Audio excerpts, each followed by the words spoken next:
بسم اللہ الرحمن الرحیم۔ السلام علیکم۔ دنیا کی ایسی محبت جو دین سے روک لے، جو آخرت کی فکر سے آپ کو ناواقف کر دے، یہ دل کی موت ہے، اور دلوں کا مر جانا انسانوں کے مر جانے سے زیادہ دکھ والا ہوتا ہے۔ اللہ تعالیٰ کے راستے پر خود بھی چلیں اور دوسروں کو بھی تلقین کریں، اپنے عمل اور نیت کو پاکیزہ بنا لیں۔ کچھ ملے نہ ملے، رب کی محبت ضرور ملے گی، یہی ہماری سب سے بڑی جیت ہے۔ جوانی میں ہر قدم پھونک پھونک کے رکھیے، کہیں ایسا نہ ہو کہ لکھیں آپ لیکن آپ کا لکھا ہوا آپ کی اولاد پڑھے۔ اپنی آنے والی اولاد کے مستقبل کی خاطر خود کو اللہ کی مدد سے دنیا کے فتنوں سے بچائیں۔ اللہ تعالیٰ آپ کو تمام مشکلوں، پریشانیوں اور بیماریوں سے بچائے۔ اللہ تعالیٰ آپ کی اور آپ کے تمام اہل و عیال کی نیک اور جائز حاجات کو پورا کرے، آمین۔ آج انشاءاللہ سورہ المومنون کی آیت نمبر 7 کی تفسیر، جو پچھلا سلسلہ جہاں سے ٹوٹا تھا وہیں سے آج انشاءاللہ سٹارٹ کرتے ہیں۔ اعوذ باللہ من الشیطان الرجیم، بسم اللہ الرحمن الرحیم۔ نمبر 3، البتہ جو اس کے علاوہ کچھ اور چاہیں وہی زیادتی کرنے والے ہیں۔ اس فقرے نے مذکورہ بالا دو جائز صورتوں کے سوا خواہش نفس پوری کرنے کی تمام دوسری صورتوں کو حرام کر دیا، خواہ وہ زنا ہو یا عمل قوم لوط یا وطئ بہائم یا کچھ اور۔ صرف ایک استمنا بالید یعنی میسٹروبیشن کے معاملے میں فقہا کے درمیان اختلاف ہے۔ امام احمد بن حنبل اس کو جائز قرار دیتے ہیں، امام مالک اور امام شافعی اس کو قطعی حرام ٹھہراتے ہیں، اور حنفیہ کے نزدیک اگرچہ یہ حرام ہے لیکن وہ کہتے ہیں کہ اگر شدید غلبہ جذبات کی حالت میں آدمی سے احیاناً اس فعل کا صدور ہو جائے تو امید ہے کہ معاف کر دیا جائے۔ نمبر 4، بعض مفسرین نے متع کی حرمت بھی اس آیت سے ثابت کی ہے۔ ان کا استدلال یہ ہے کہ ممتوعہ عورت نہ تو بیوی کے حکم میں داخل ہے اور نہ لونڈی کے حکم میں۔ لونڈی تو وہ ظاہر ہے کہ نہیں ہے، اور بیوی اس لیے نہیں ہے کہ زوجیت کے لیے جتنے قانونی احکام ہیں ان میں سے کسی کا بھی اس پر اطلاق نہیں ہوتا۔ نہ وہ مرد کی وارث ہوتی ہے نہ مرد اس کا وارث ہوتا ہے، نہ اس کے لیے عدت ہے، نہ طلاق، نہ نفقہ، نہ ایلا اور زہار اور لعان وغیرہ، بلکہ 4 بیویوں کی مقرر حد سے بھی وہ مستثنیٰ ہے۔ پس جب وہ بیوی اور لونڈی دونوں کی تعریف میں نہیں آتی تو لا محالہ وہ ان کے علاوہ کچھ اور میں شمار ہوگی، جس کے طالب کو قرآن حد سے گزرنے والا قرار دیتا ہے۔ یہ استدلال بہت قوی ہے، مگر اس میں کمزوری کا ایک پہلو ایسا ہے جس کی بنا پر یہ کہنا مشکل ہے کہ متع کی حرمت کے بارے میں یہ آیت ناطق ہے۔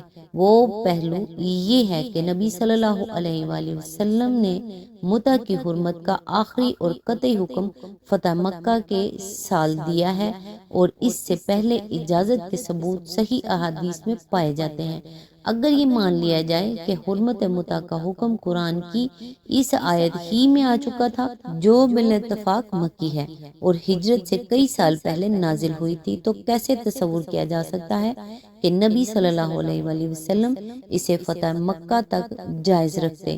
لہٰذا یہ کہنا زیادہ صحیح ہے کہ متع کی حرمت قرآن مجید کے کسی صریح حکم پر نہیں بلکہ نبی صلی اللہ علیہ وآلہ وسلم کی سنت پر مبنی ہے۔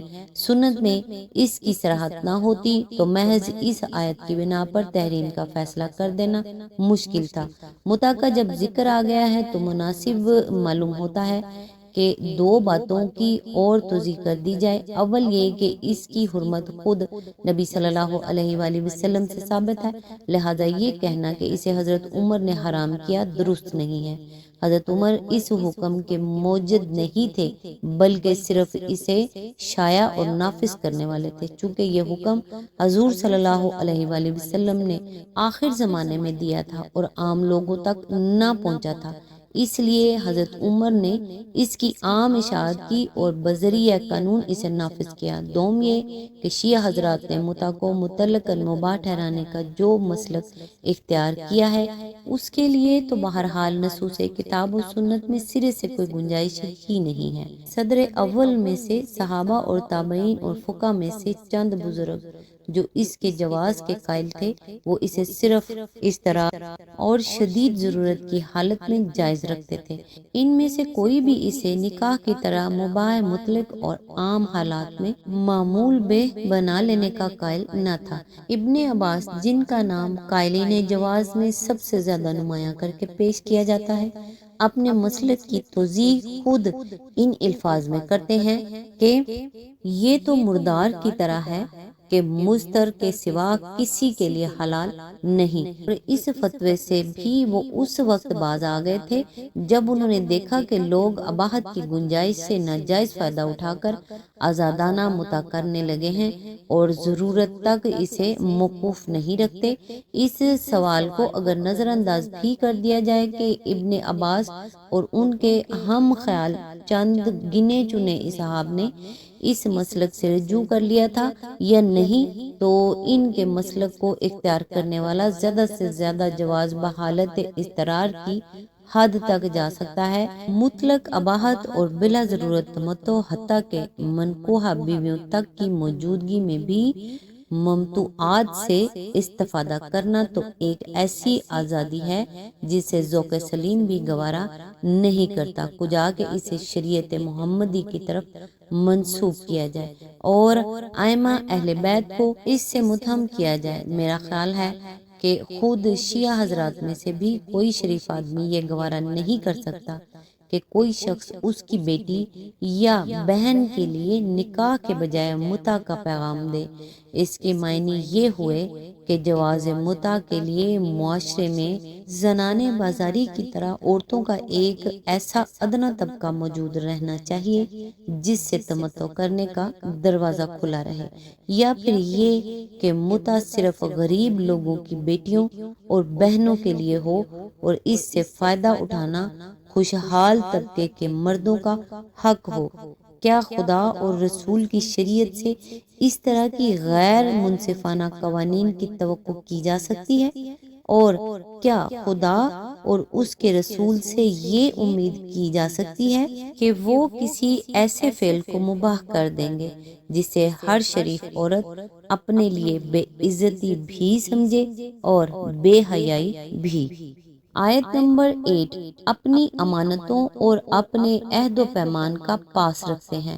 اس کی تفسیر ہے امانات کا لفظ جامع ہے ان تمام امانتوں کے لیے جو خداوند عالم نے یا معاشرے نے یا افراد نے کسی شخص کے سپرد کی ہوں، اور عہد و پیمان میں وہ سارے معاہدے داخل ہیں جو انسان اور خدا کے درمیان یا انسان اور انسان کے درمیان یا قوم اور قوم کے درمیان استوار کیے گئے ہوں۔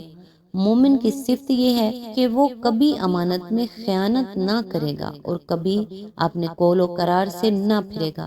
نبی صلی اللہ علیہ وآلہ وسلم اکثر اپنے خطبوں میں فرمایا کرتے تھے کہ جو امانت کی صفت نہیں رکھتا وہ ایمان نہیں رکھتا، اور جو عہد کا پاس نہیں رکھتا وہ دین نہیں رکھتا۔